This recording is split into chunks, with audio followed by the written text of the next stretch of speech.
Hi, I'm Ian Hink, and I have beaten The Missing. Hello, I am Ben Moore, and I have finished The Missing. This is your final warning. Spoiler mode. Activate. It. Spoiler mode, final warning, spoiler mode, activated. Hi, everybody. We're here to talk about, let me see if I can remember the whole thing. The Missing, J.J. McField, and the Island of Memories. Got it. Nailed it. Woo! Which is by Square65, who has previously made games such as Deadly Premonition, which is a game I talk about quite frequently. Deadly Premonition. Yeah. I need to play that. Yeah, it's really good. The Missing is... It's on the Switch, I know. Is it on other... I played it on PlayStation 4. Okay, so it's on like the stuff. It's on the stuff. Side-scrolling game where the main mechanic is you break your body to solve puzzles and get small enough to fit through things and this and that. It's gory and gruesome. Yeah, there's a bunch of different ways that you do it. Like you might lose an arm and then use that arm to throw at something up above, or you get hit by a wrecking ball and the whole world turns upside down. And so there's a lot of different kinds of self-mutilation going on in The Missing. And I think just up front, I would say not the most polished, like flawless gameplay I've ever done in my entire life by any stretch, but I truly loved this game. Yeah, not polished is definitely very fair. Not a looker, not really, competing in the same realm as your biggest games or even some of your bigger, smaller games, I would argue. But I found it to be a pretty smooth experience overall. There were definitely some moments where what I was being asked to do wasn't especially clear. Yeah. But its storytelling, I think, in particular, is a notch above most of what I played this year. Yeah, I shudder. I dare to say possibly my favorite story of 2018 so far. Definitely in the running for me. I haven't finished Red Dead yet, but who knows? Yeah. Well, I guess this isn't the time for Red Dead. My appreciation for Red Dead has gone up, so that might also be in the running. I've heard that it gets better as it goes. Yeah. But yes. So The Missing, broad strokes, the game begins on a dock, and you are J.J. McField, and you and a girl named Emily, you gather that you're like high schoolers, are going out to this island to have like a picnic. And you're talking for a while, things are nice, it's kind of a date maybe, and then there's a shift, and Emily kind of runs away. She's kind of missing. And you have this stuffed rabbit with you at first, but then you kind of take off after her, and that's how the game starts. And being a Square65 game, of course, it's like oozing with very particular style. Like the title sequence is you running through a field of like burning windmills as like a folk song is playing, and then it says The Missing. Yeah, that was the moment, I think, which is very early on, where I was like, yeah, I'm in for this game. Yep, like, okay. That was the moment. It should be said that The Missing is overflowing with Twin Peaks, like Deadly Premonition is. Yes. Just if you have seen Twin Peaks at all, I think there's a bunch that you will pick up on, both in terms of imagery and the way that they structure certain things, and even the way that they speak sometimes. Yeah, backwards talking. Yeah. In no short supply. Right, and it's not even like, oh, that kind of reminds me of the way that they talk in the Red Room. It's like, no, that is just it. They took it out completely. The Black Lodge, just straight up. But yeah, so the story is mainly told through JJ kind of talking to herself, talking on the phone with occasional phone calls to Emily, who talks backwards and everything's all creepy and weird. And then primarily through text messages. There are sort of like core story text messages that go between JJ and her mother and Emily and JJ and the rabbit. Stuffed animal? FK. I was like, I noticed it starts with an F, but that's very important in Deadly Premonition as well, which is why I remember it. FK is? Yeah. Oh, really? FK and the coffee. I hope you get I remember that. I've seen that scene. Okay. I've seen that scene. I haven't played that game yet, but I've seen that scene. What do those letters mean? I don't to sweary. No. Oh, it's the name of the. I don't want to ruin it for you. But Don't ruin it in Deadly yeah. Premonition then. Yeah. It's more important, especially in Deadly Premonition. Than Okay. Well, if you know both, then you probably know what it is. But yeah, and then there are a whole bunch of kind of like side narrative text messages between JJ and I don't know, 4 or 5 other classmates and a teacher. Mom, Yeah, teacher, professor. Really. Yeah, and that's something I actually kind of want to start talking about with The Missing is. I don't think most media portrays teenagers very well. Right. And I think in particular video games don't handle teenagers in a very believable way. It is like usually an idealized or very fantastical teenager style, like idealized in some way that doesn't really make you feel like, oh yeah, that's what I went through. Right. But the kinds of people that she's talking to, somebody that like seems nice but says weird things every once in a while. Yeah. A professor that kind of like alternates between being super cold and way too revealing. Just a lot of nuance and kind of really just important mundane elements to these text messages that I really liked, considering that's not at all represented in the environments or the puzzles that you're solving. I thought it really grounded that character in a way that I appreciated. I 100% agree. And yeah, just the way that the dialogue is written seems convincing because it's so easy to, like you said, it's so easy to have teen speak not ring true. Right. And this one it does. And like even when characters, you get like what kind of person is writing this. Like some characters speak in like mostly abbreviations, you know, and like that's easy to screw up, but I think they did it pretty well here. Right. And the coolest thing to me is, and I think we'll get into it obviously in great detail here, but so at first blush, this game is at least like a lesbian love story of some kind. Like there's definitely that kind of, you're not sure if they're together or what's happening. And and then the way when you're reading all the phone text messages, which you kind of unlock as you go, it gets more and more interesting because things sort of start to not add up. Right. You're sort of reading things and you're like, the way that this character is interacting with us is strange, and the way that this character is interacting with us is strange, and the way the mom talks is very interesting. And like all these little elements start coming together and pretty, like, I don't know, maybe like quarter of the way in, halfway through, you're like, okay, something's up. And at first you think it's like, okay, nobody knows that she's gay, and that's what that is, you know? And then a little later, it's like, there's a throwaway line, I think, about like finding the mom finds some of Emily's clothes that you say is Emily, that JJ says, oh, those are Emily's, you know? And then like right then I was like, I had already started suspecting, but then I was like, okay, confirmed what I thought was happening is happening. Yeah.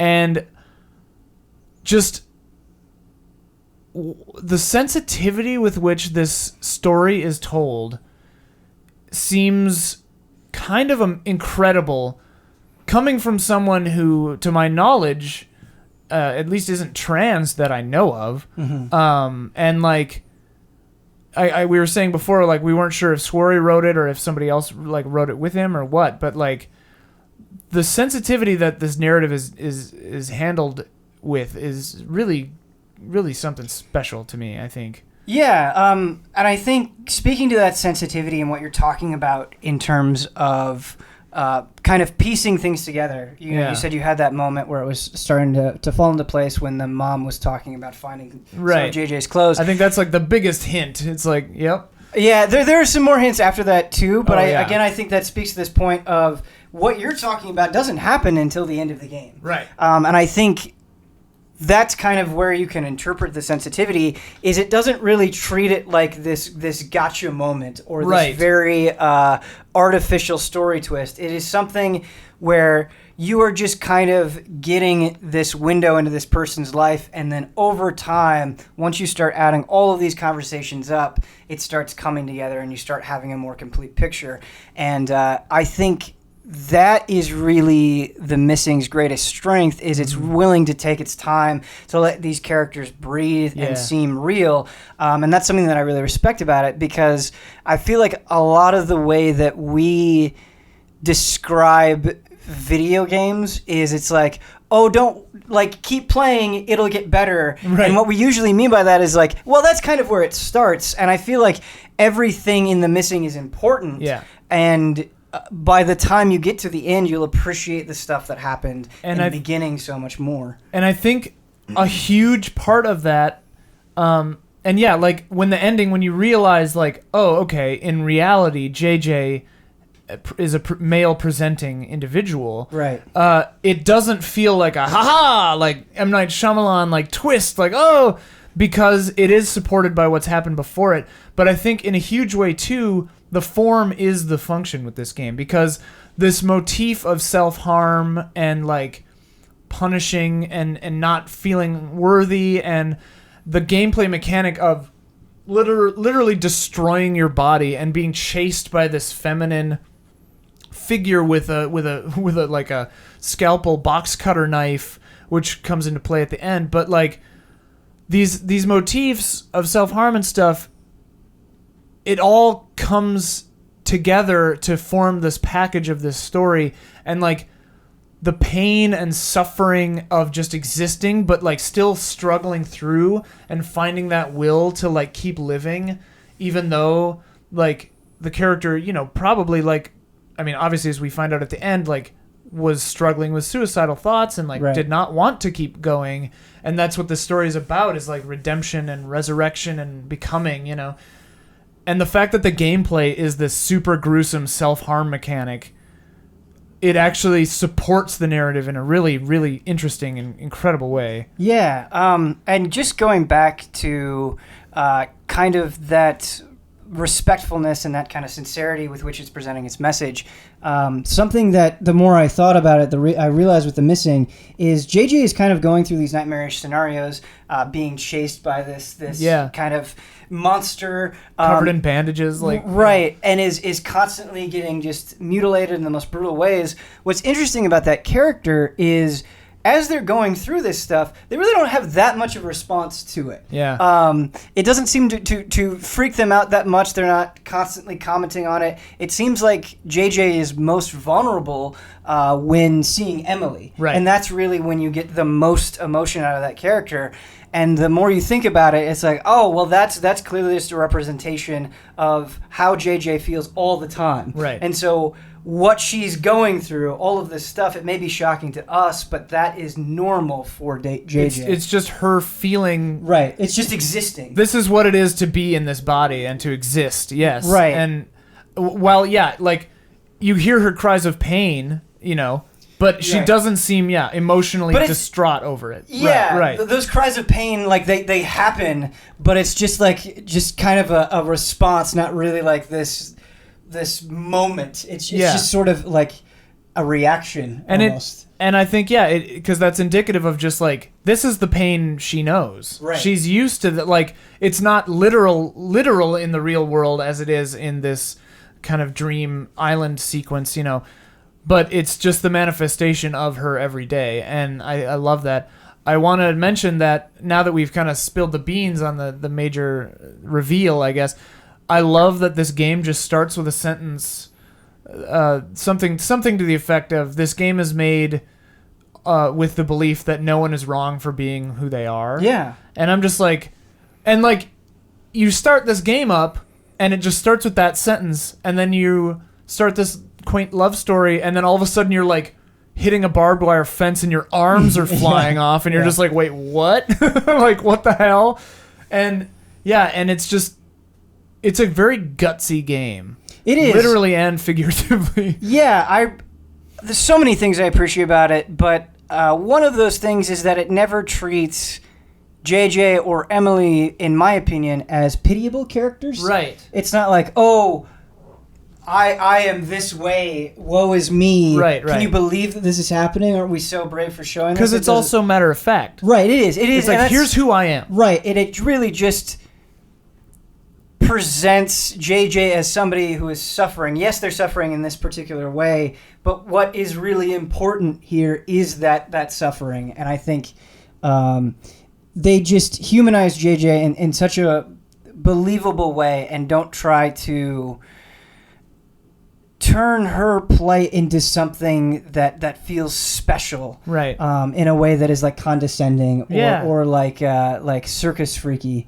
In a It way that takes it and makes it fantastical without making it seem unusual. Like in Right. a weird way, when you are shown the reality of what's happening and the pure raw feelings at the end, everything comes together and it's this culmination, and it's just so emotionally powerful. And like the imagery, it speaks a lot when you have a game that's this visually violent, like Right. where the motifs of just blood and limbs are so constant that the hanging scene at the end was so shocking to Yeah. me. I was just like, no. I was like, no, don't do. I was like, oh my God, you know. And then you see it, and it just hangs on it. And I mean, it says even like 100 years later, and it's just like, I mean, obviously by that point you've realized like, okay, this is not reality, but like, it's so powerful and damaging and hurtful to It is. like to see that imagery. and how long that Oh. sequence goes on for. Forever. Yeah, and I think that's another thing about The Missing that is really remarkable and makes its message so effective is once you kind of get to JJ's darkest points, they really don't pull any punches. It's Right, like, no, right. we're going to go down this path. We're going to show you just how awful it can feel. We're Yeah. gonna plumb those depths before we have that redemption, and I really admire that. It didn't feel shocking for the sake of it. It felt like an entire game was building up to this moment, and then once they got to that moment, they really went for it in Yeah. a way.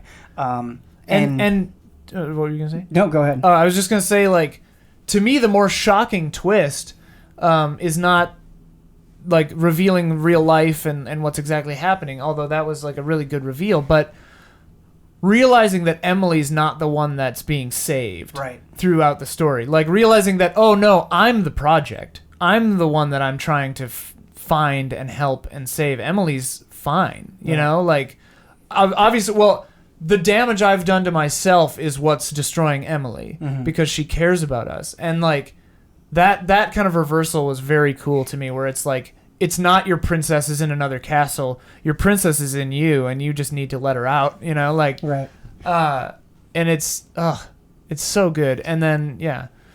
And I think the way that they present the mom is really interesting. Yeah. I think in a story like this, it's easy to kind of caricaturize the parents to the point where they kind of become Disney villains, where it's like Yeah. they're all evil and they've done nothing but bad my entire life. And that's not really how The Missing presents the mother figure in this, where for most of the game you see somebody that is like, yes, overbearing, but overbearing out of love, and there seems to be love between JJ and the mother there, and Yeah. they have this back and forth, and it's only at the end, and it's not like the mother doesn't love JJ anymore when she finds these things out. It's that she thinks something is wrong and she Yeah. wants to help, which is obviously horribly misguided, but and very emotionally damaging for JJ, obviously. But like, yeah, I agree. The mother character could have very easily just been like, you know,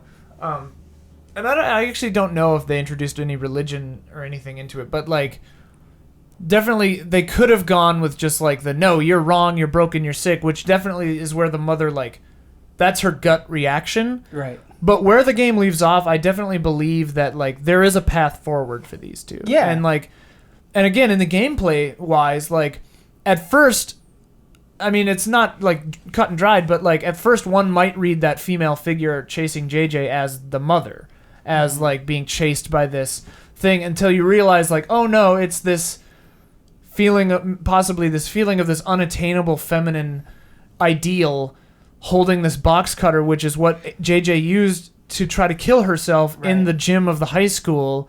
High school, right? Not college? I don't... fully remember if it's high school or college. I thought it was college. It might be college. Yeah. I think it might be college. I think you're right. But like JJ tried to kill herself with this box cutter, and you realize like, oh no, this is the pressure of this desire and this like truth coming out at her that's just trying to, it's like eating her alive. Yeah, I kind of got the sense in the game that it was like the only thing, like you're running to the right? Yeah. And Emily is the thing that is kind of tethering you to life, and then the darkness, the bad thoughts, the suicide is the thing on the left, and you're just kind of going like this throughout your entire life. And it feels like it's gaining on Right, it does, and I think that is so very well represented. And yeah, this is just a game about how hard it is to be yourself, and it presents it so beautifully. And it realizes that is a strong enough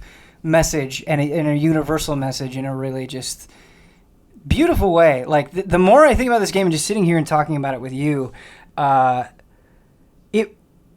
think it's easy to throw words at this, at a story that touched you, but it really does feel brave and important in a way that we just don't get, and I don't understand why. Because you play something like The Missing, a game where it's about accepting yourself no matter who you are, and you're like, why aren't more messages like this being explored? Why does this feel so unique, despite the fact that everyone goes through this on some level? And I loved the way you just phrased it. It's about how hard it is to be yourself. Yeah. And like that's the crazy thing about this game, is like at the end of the day you don't leave with a feeling of like, man, being a trans woman is hard. Right. Like you leave with a like, man, everyone has their own struggle. Mm-hmm. And like, this particular case is about being trans and having suicidal, an attempted suicide, and like dealing with a mother and a friend, and Emily is that lifeline because she's the one who knows, right?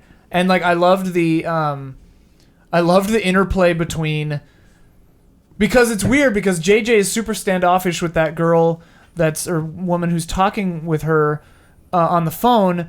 You know, the text messages where it's clear that this woman is like attracted to JJ and super into JJ, but JJ is like not having any of it, you know, and to the point where it seems like intentional, and like, that's because this is a woman who probably is attracted to JJ, thinking JJ is a male, right? And you know, and like the way that that JJ's YouTuber friend talks to JJ is just like. Yeah, once it clicks, everything falls into place. Right, and think about those two examples is with the YouTuber friend and with this woman who is probably attracted to JJ as a man. They don't sit there and have that really forced, like, we're gonna spell everything out conversation. It feels very natural. It's just the YouTuber is just aggressive in a way that kind of hints at that. They don't go, "Oh man, you're a guy," or you want to be a girl. Right. Like it just doesn't feel. The Missing.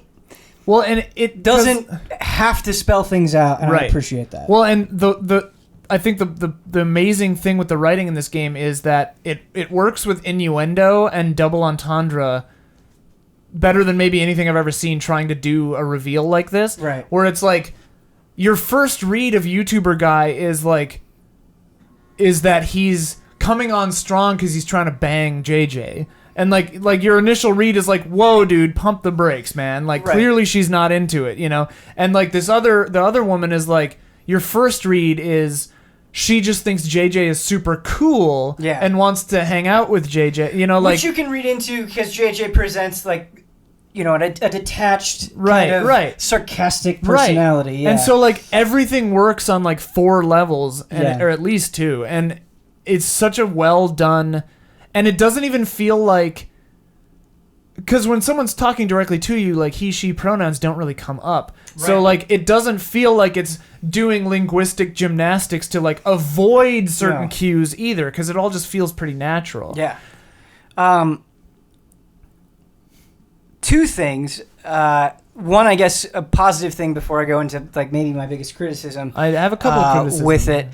Is something that I've liked, and I think some people don't like about Kojima's work, is you'll get these really random conversations sometimes where these characters will be talking about things that are outside of the game for long periods of time. Because sometimes I feel like when you're playing a game or a game-based story, game designers are afraid to have like just meaningless conversations. And when your professor goes on and on about Star Wars, and like how much it meant to them, and JJ's response to it, it's just like blocks and blocks and blocks of text, and it is not vital to understanding the pain that JJ goes through, or really the crux of the story.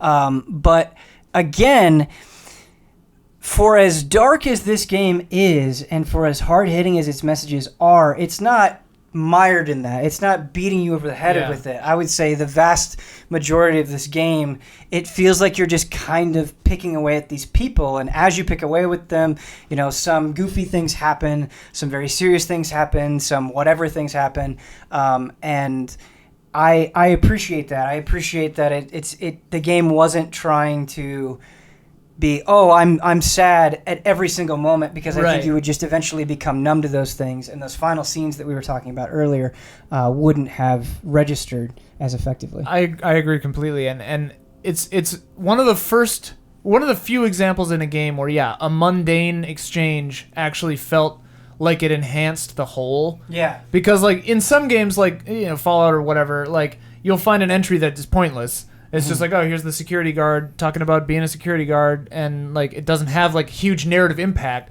and it is meant to like flesh out the world, and I super appreciate that. But here it still works to strengthen and like shore up everything, and I really like that. Because from a design perspective, I really admire how they did this, because when you think about the environments that you're going through, they're super gamey, because you're kind of going through this dreamscape sort of thing where it immediately and obviously and constantly doesn't feel like a world. Right. And so you need to have this gateway where these characters can still be believable, and they do it just through the phone. And that is pretty remarkable. What's your criticism? My criticism is kind of hard to express, because it's a game where I think you and I can both go on and on about the things that it does well, and the things that it is going for that so many people aren't going for. And I think because of that, the parts where it does feel gamey stand out a little bit more than they would in other things that maybe didn't register with me as much. There are a lot of moments for me where The Missing feels like it has a great story, and it is also trying to wrestle a video game in there. You know, there are a lot of puzzles that you're doing. There are a lot of moment-to-moment sections where they're just kind of there to be an obstacle course, and I don't think they're really reinforcing the game in any substantial way. And I think that's okay. I think it's okay just to have like essentially commas of gameplay in between your story. But I think if I could look back on some of those puzzles and be like, oh, okay, mechanically they were kind of trying to represent this thing or reinforce this point, it would have hit even harder with me. And I think that's really hard to do. And again, that's why I'm like a little bit hesitant to bring forward this criticism. I don't think it's a damning thing at all. No. But there were definitely moments where I felt like, okay, all of that stuff that you're really invested in, we're putting it on hold so you can get this train moving. Right.